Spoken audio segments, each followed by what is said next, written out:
vamos a tratar la manipulación económica del carismatismo. Claro, el título es un poco más grande, diezmos, ofrendas, primicias y pactos y todas estas cosas que hoy vemos en la actualidad. Nosotros entendemos que si hay un tema incómodo de tratar por parte de los pastores, es el tema justamente de el dinero.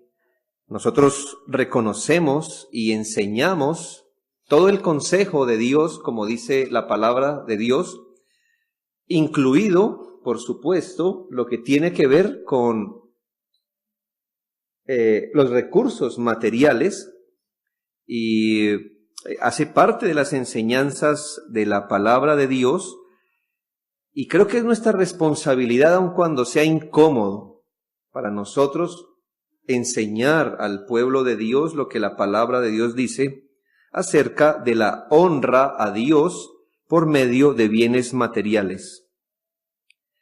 Seguramente todos reconocemos, no es un secreto para nadie, la fama nos precede en esto. Estoy hablando en general, como iglesias evangélicas, la fama nos precede de que la mayoría de grupos que se profesan cristianos han elaborado toda una estructura teórica y práctica para sacar el dinero a sus feligreses, haciendo exactamente mercadería de la fe, tal como lo enseñó el apóstol Pablo en 1 Timoteo 6:5, que dice: hombres corruptos de entendimiento y privados de la verdad, que toman la piedad como fuente de ganancia.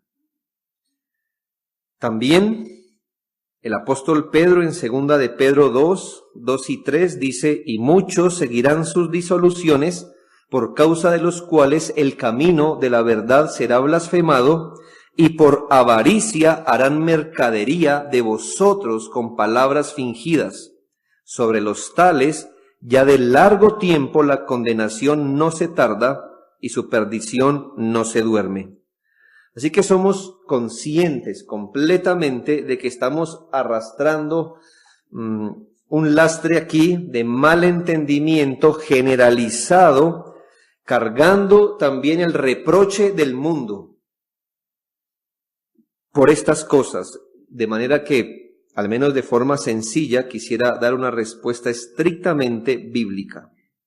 Ahora, tenemos un gran problema, estos asuntos, estos excesos, desmanes que hoy tenemos en las iglesias evangélicas, esas estructuras, esos sistemas estandarizados ya de cómo cada vez se elaboran, se perfeccionan más para poder sacar el dinero a las personas que ingresan a una iglesia. Esto no surge de la nada.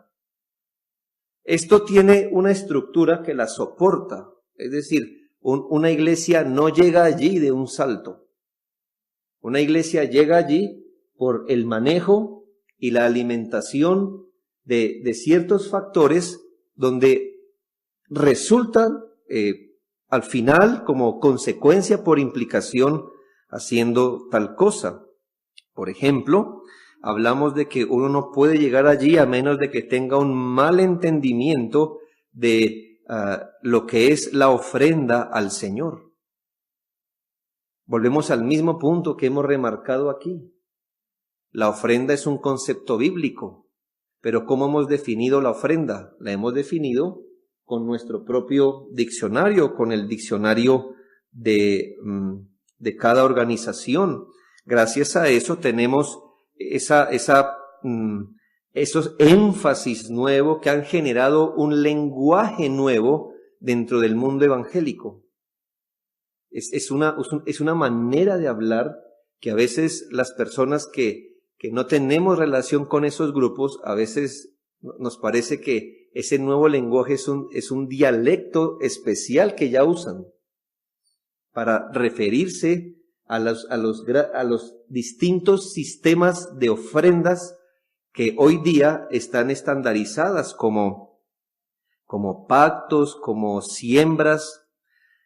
Entendemos que en muchas iglesias esto tiene un manejo que, por un lado, dar económicamente trae una serie de bendiciones amarradas allí, pero no hacerlo le atrae a usted maldiciones en muchos sentidos.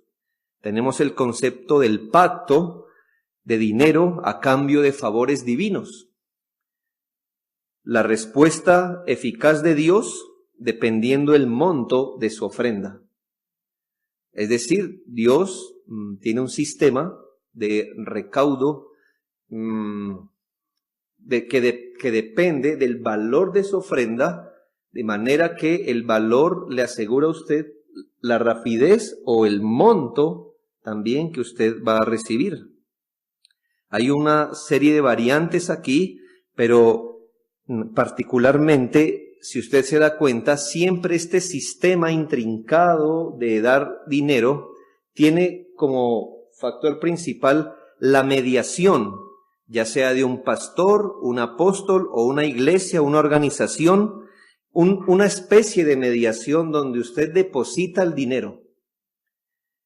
Y este mediador hace su papel de manera que usted va a recibir lo que desea si sigue el conducto regular.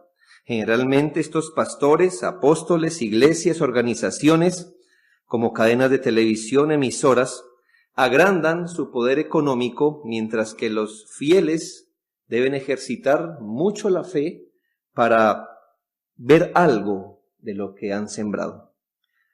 Seguramente usted conoce más de un caso en iglesias cristianas donde un individuo motivado, movido por esa enseñanza, ha dado grandes sumas de dinero, cuando no su salario completo, casas, carros, títulos de propiedad y más.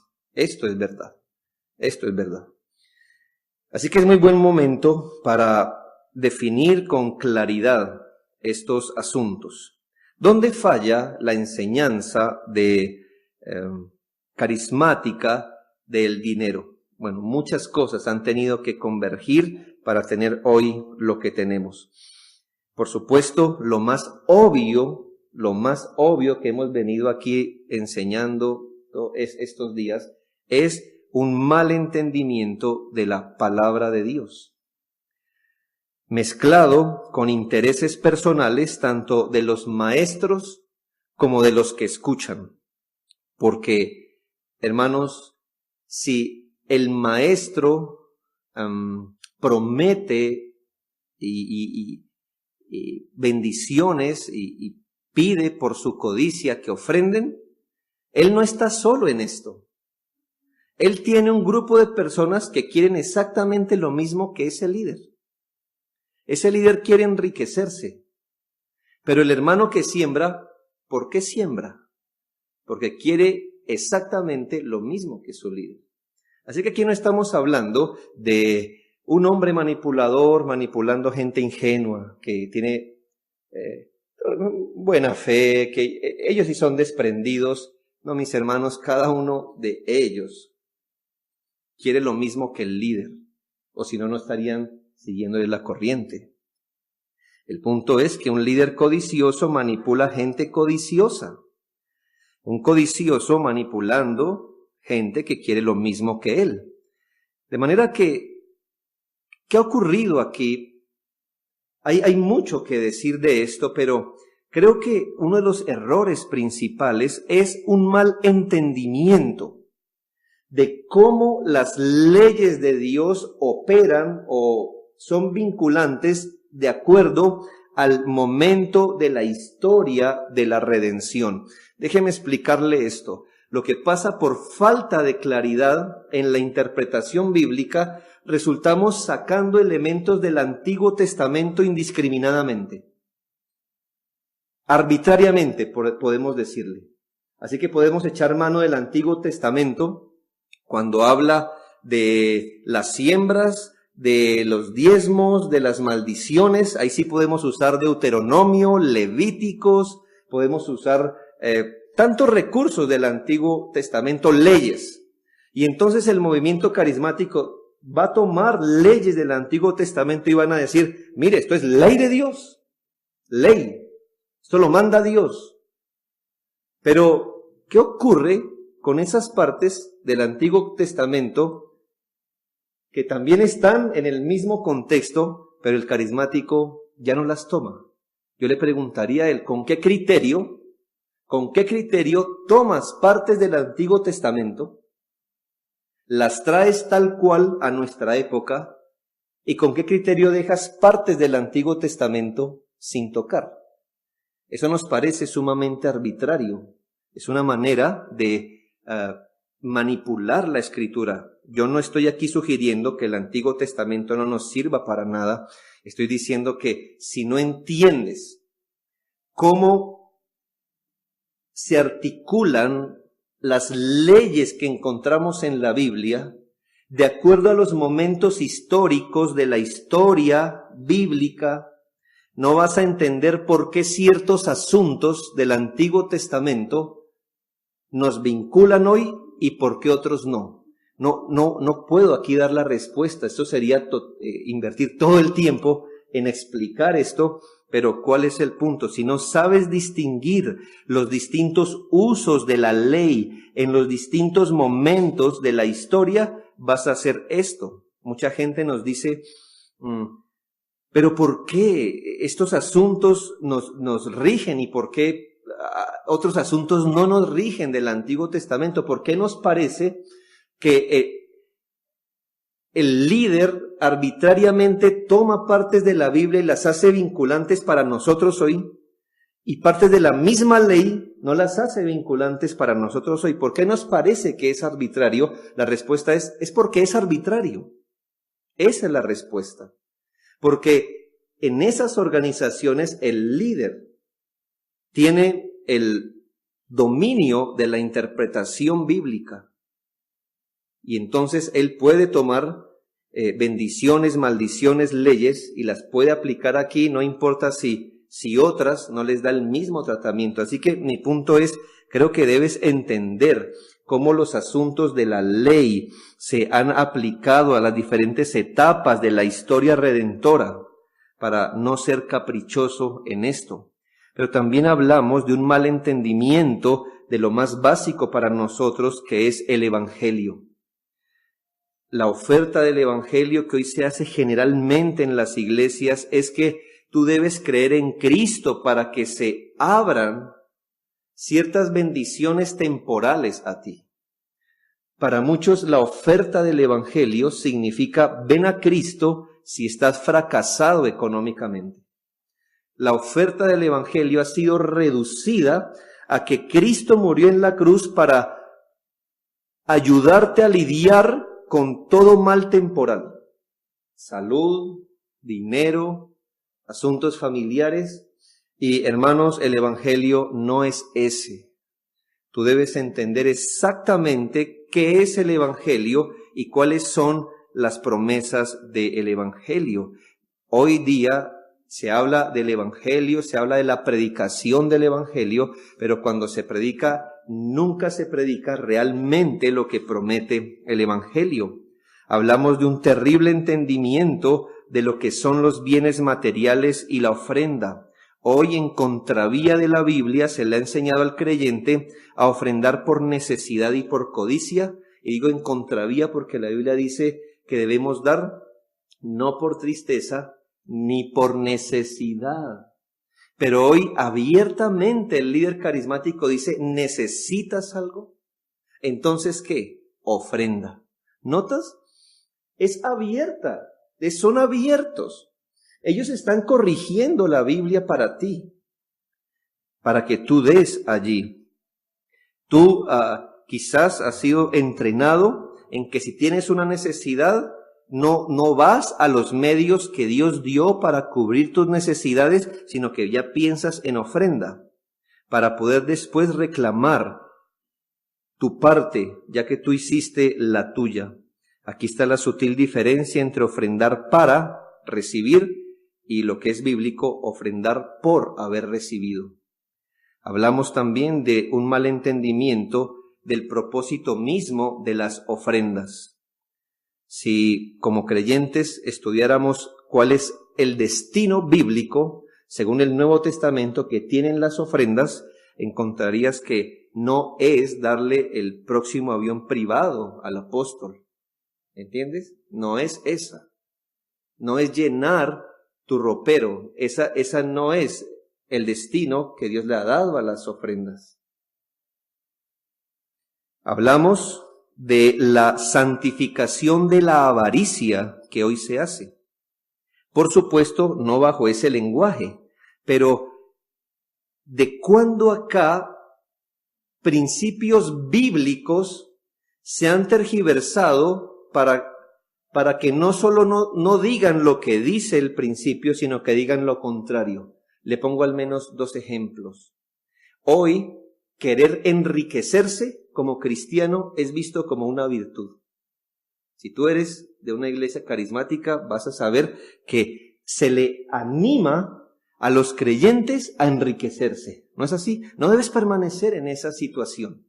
Debes proyectarte a algo mejor. No seas conformista con tu vida. Tú tienes que tener lo mejor, el mejor vestido, el mejor carro. ¿Eso es qué? Te están diciendo que tú debes anhelar enriquecerte. Ahora, ¿qué dice la Biblia? Porque los que quieren enriquecerse, ¿qué? ¿Tienen una fe audaz? No. Caen en tentación y lazo. No pueden caer, dice la Biblia. Los que quieren enriquecerse, caen en tentación y lazo. El movimiento carismático dice, tu vida cristiana es tan genuina como Dios te bendiga temporalmente. Es decir, tú vas a ver que Dios está contigo si tú empiezas a prosperar económicamente. ¿Qué dice la Escritura? Cuidaos de toda avaricia, porque la vida del hombre no consiste en la abundancia de bienes que posee. De manera que puedes ver algo aquí, y es que hoy se está santificando la avaricia, como decía el pastor anteriormente. Es tan fácil como tomar cualquier pecado, cualquier práctica, y traerla a una iglesia, y ahora sí queda santa, ¿verdad? La avaricia del malo, del no creyente, esa sí es mala, pero la avaricia del creyente, esa sí es buena. No, mis hermanos, que yo sepa, todavía no se ha revelado el principio, no os hagáis tesoros en la tierra. No puedes buscarle otra explicación a ese texto sencillo. No os hagáis tesoros en la tierra. La filosofía de esta prosperidad material ha enseñado a los individuos a que en lugar de trabajar fuertemente bajo la bendición de Dios, lo que hacen es tratar de tomar el atajo más conveniente, que es dar una cierta cantidad, darla al apóstol, al pastor, etcétera, y yo quiero recibir 10 veces más. Yo te digo, ¿quieres recibir 10 veces más de lo que tienes? Pues trabaja 10 veces más de lo que lo haces ahora. La ofrenda no es el medio para recibir bendiciones. ¿Me hago entender? Has equivocado los medios divinos. En resumen, tú no llegas a tener una teología errada de la prosperidad material, de las ofrendas, diezmos y primicias, de la nada. Para llegar allí, tienes que haber construido todo un sistema de mal entendimiento bíblico. Has tenido que pasar, contradecir textos bíblicos, contradecir tu propia razón, malentender la vida, los medios que Dios nos da para nuestra manutención, de cómo se consiguen los asuntos. Has tenido que voltear la Biblia para llegar allí. Tenemos este problema, pero déjeme sugerirle el problema de la reacción. No ha ayudado mucho. Muchas personas se han dado cuenta de esos excesos y entonces han razonado bien. Es mejor que busquemos una iglesia bíblica. Quizás hasta que no se vieron en bancarrota no hubo razón, pero gloria a Dios, si así les vino la razón. Está bien, no tengo más dinero que dar, ya fracasé, ya di tanto dinero, no prosperé, el apóstol prosperó, yo no prosperé, eso era lógico, ¿verdad? Pero, ¿cuál es mi punto? Vienes exhausto, después de haber sido terriblemente manipulado, has abierto los ojos, has visto cómo el sistema impío de mercadería de la fe te ha esclavizado, pero llegas a una iglesia bíblica y no quieres saber ni de ofrendas, ni de nada que ver con el apoyo económico al pueblo de Dios. Y has caído exactamente en el mismo error. Y te voy a decir por qué. Porque en el otro lugar, tu error fue que no fuiste a la Escritura y levantaste tu práctica por lo que decía un hombre. Ahora vas a una iglesia bíblica y ahora te sometes a otro hombre, tú. ¿Qué ocurre con la Biblia? Que tu reacción para no ser manipulado por un hombre, ahora es ir al otro lado y caer bajo tu propio razonamiento. Y que cometiste el mismo error. No fuiste a la Escritura. Y en este caso podemos hablar, como nuestro dicho popular dice, has botado el agua de la tina con el bebé adentro. Es decir, queriendo sacar los excesos a los que fuiste sometido, cogiste también el principio bíblico de dar al Señor de los bienes materiales y también lo dejaste. Yo lo hablo como un pastor que ha estado la mayoría de tiempo en iglesia reformada y bíblica, que nos ha extrañado que gente, si su apóstol le hubiera dicho, deme 2 millones de pesos ya, no sé lo que hubieran hecho para traerlos. Pero si en su iglesia bíblica se niegan aún a ofrendar, se niegan a ofrendar. Esto ha debilitado la obra de Dios en muchos lugares. Hoy muchos creyentes en iglesias bíblicas se han vuelto más que tacaños, desobedientes. Queriendo combatir un exceso han caído en el otro. Como puedes ver, muchos se movieron de un extremo no bíblico a otro extremo no bíblico. Yo diría que esta es una teología no bíblica, sino una teología reaccionaria, donde tú todavía no has quitado de tu mente los maestros antiguos. Tu teología no florece con libertad de la palabra de Dios ni de las páginas de la Biblia, sino que sigues cargando, sigues esclavizado a tus maestros antiguos en el corazón. Por eso no ofrendas al Señor, por eso te volviste tacaño en una iglesia bíblica.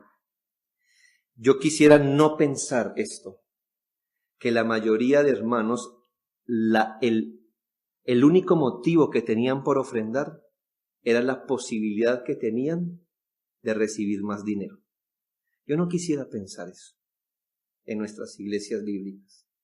Que cuando tú le dijiste la verdad, que el asunto no era así, el asunto no era que si tú dabas ibas a recibir 100 veces más en esta vida.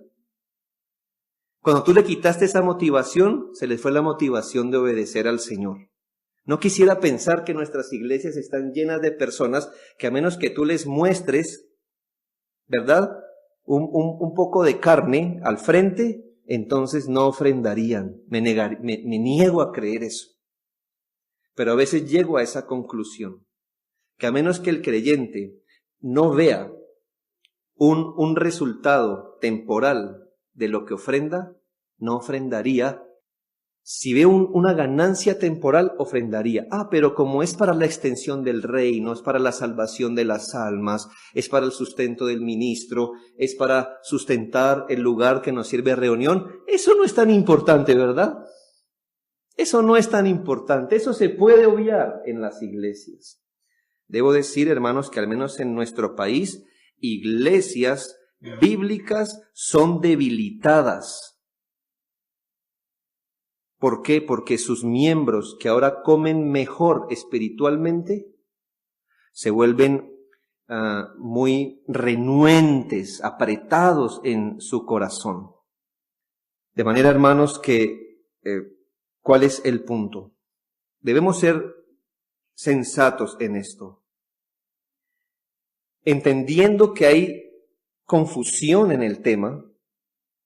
Déjame preguntarte esta noche,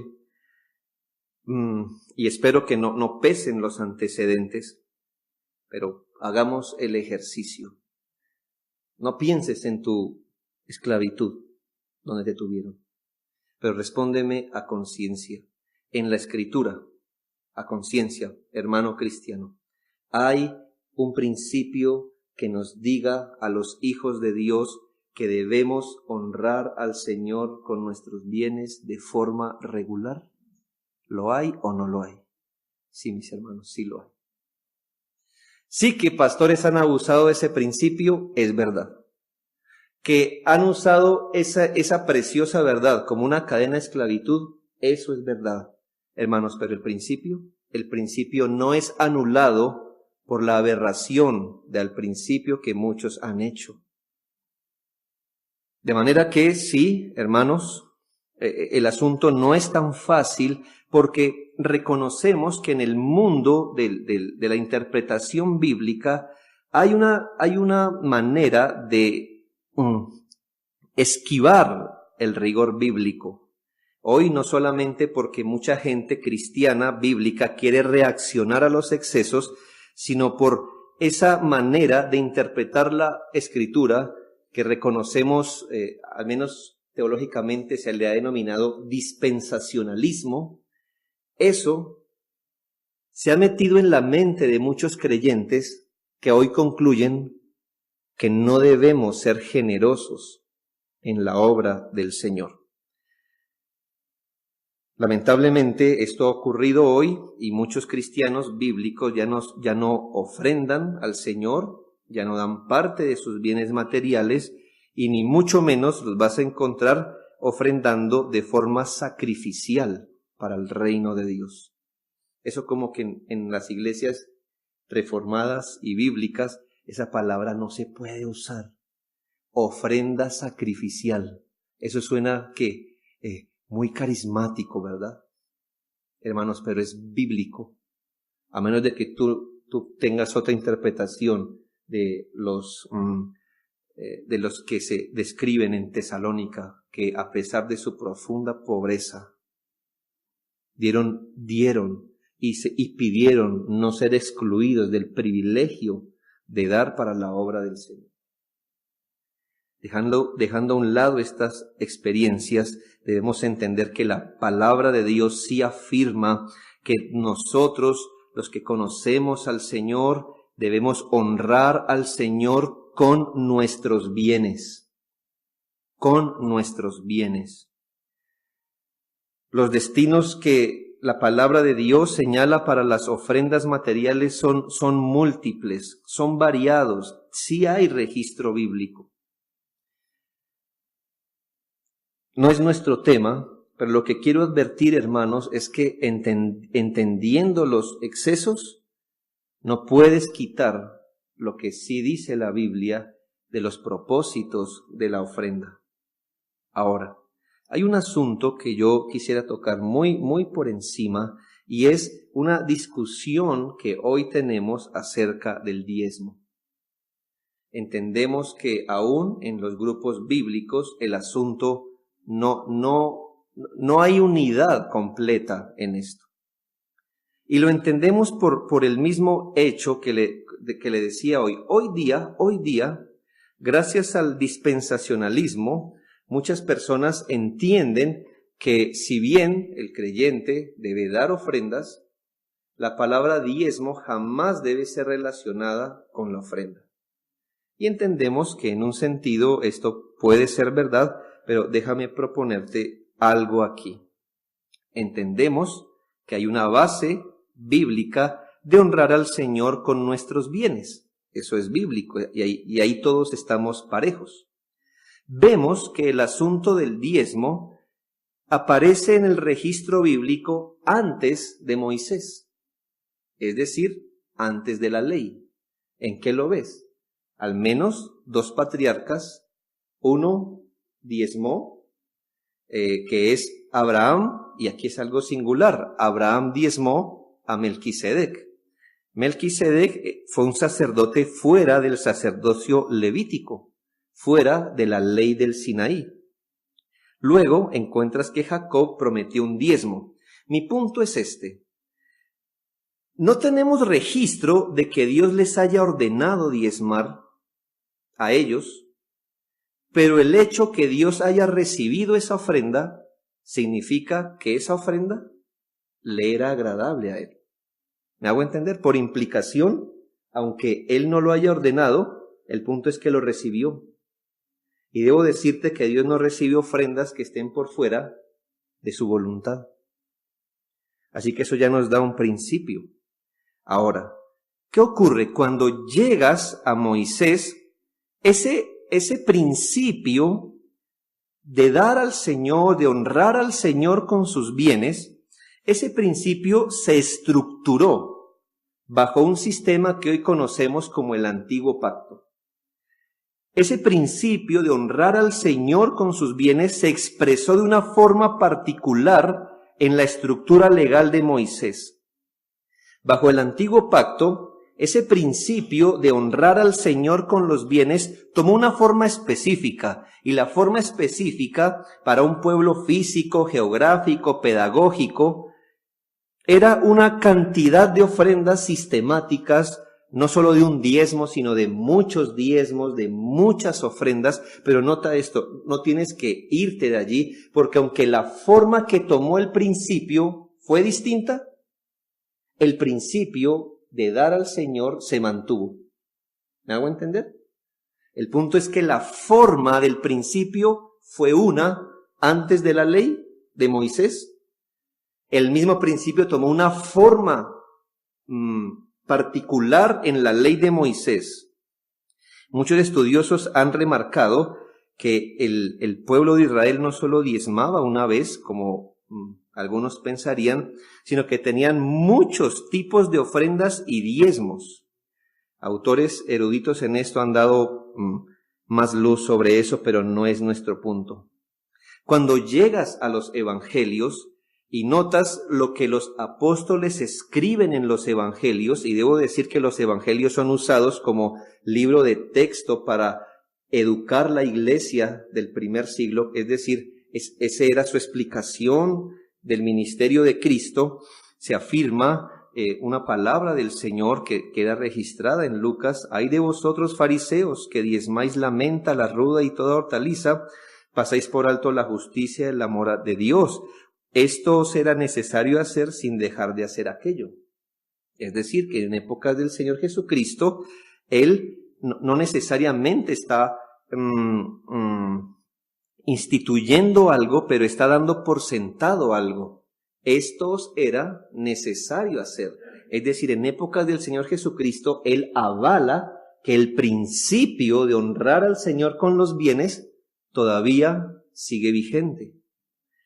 En instrucciones posteriores, por supuesto, cuando cae formalmente el antiguo pacto o la institución del antiguo pacto sobre la base del sacrificio una vez y para siempre de nuestro Señor Jesucristo, la palabra de Dios es muy cuidadosa en afirmar que hay principios que la muerte de Cristo hizo caducar. La misma Biblia, hermanos, no nosotros, la Biblia afirma que con la muerte de Cristo caducan ciertos principios o cierta estructura. Por ejemplo, la misma Biblia dice que ya no hay necesidad de más sacrificios. Eso no nos lo inventamos nosotros, la misma Biblia lo hace. En el caso del principio de honrar al Señor con nuestros bienes, no cayó bajo el antiguo pacto. Cayó esa estructura particular, esa forma que tomó, pero no el principio. El principio de honrar al Señor con nuestros bienes sigue en adelante.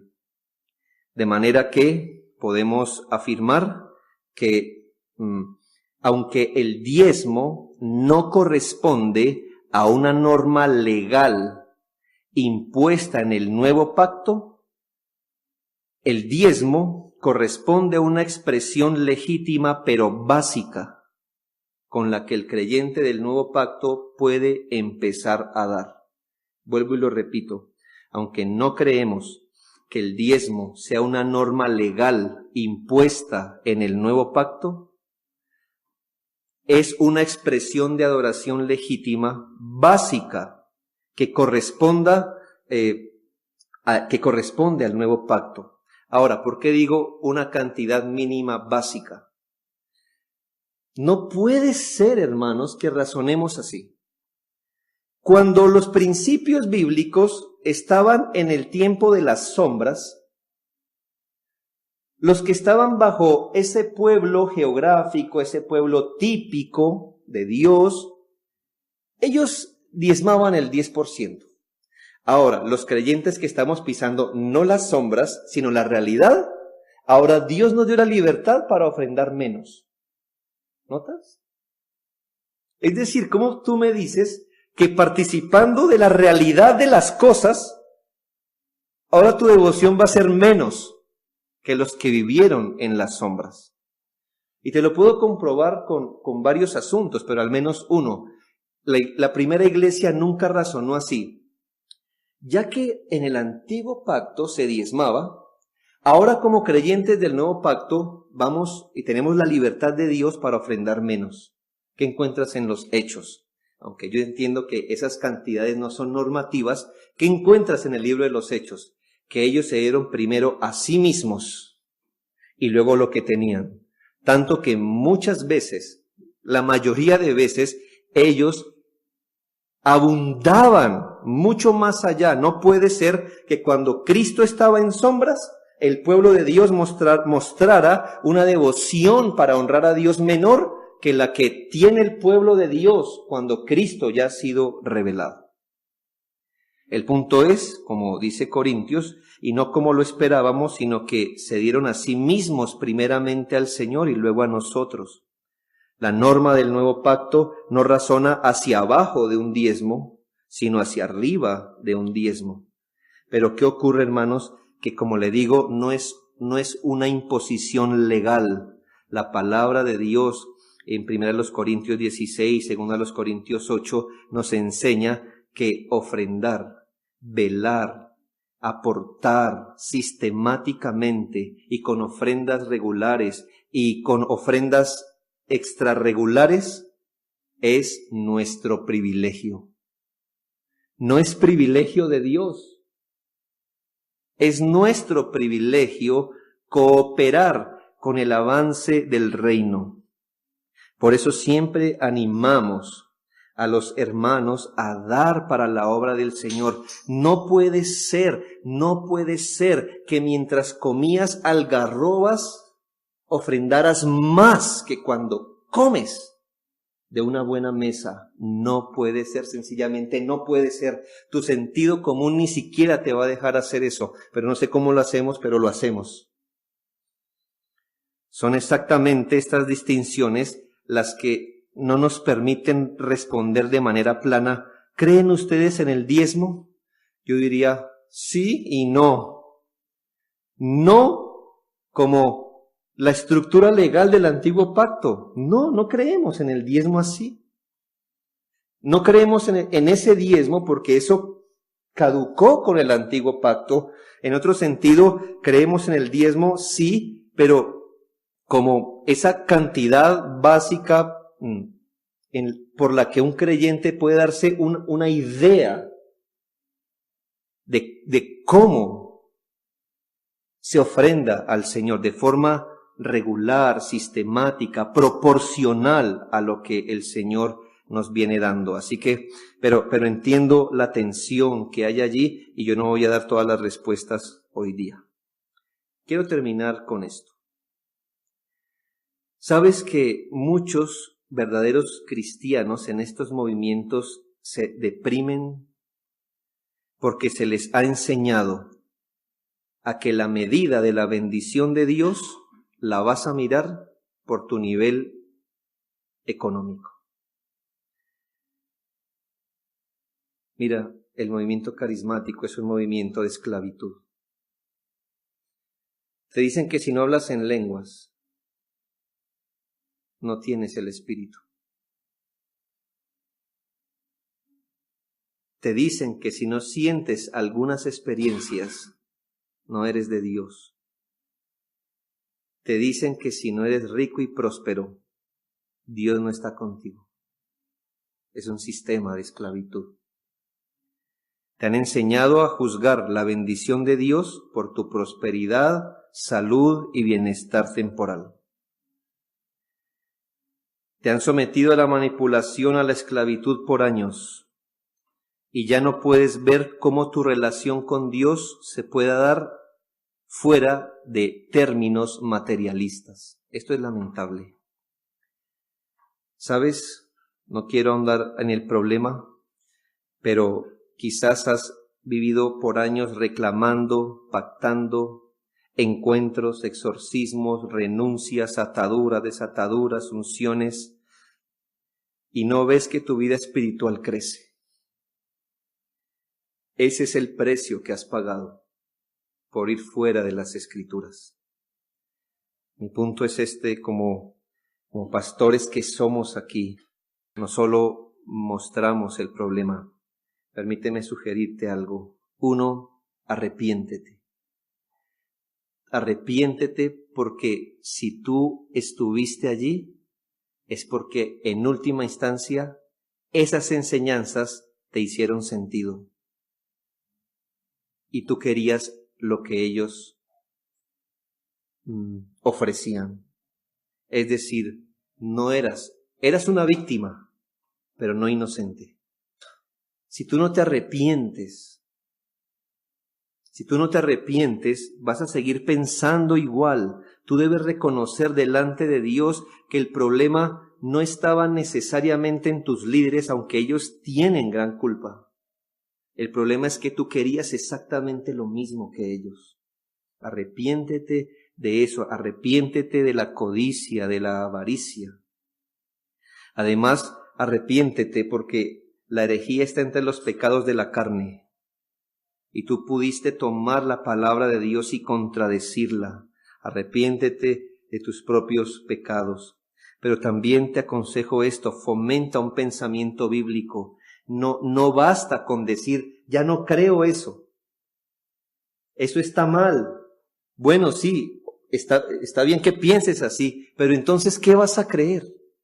Fomenta un pensamiento bíblico, exponte a las Escrituras, piensa bíblicamente de la ofrenda, del trabajo, piensa bíblicamente del dinero, piensa bíblicamente. También te doy este consejo. La Biblia dice, apártate de los que toman la piedad como fuente de ganancia.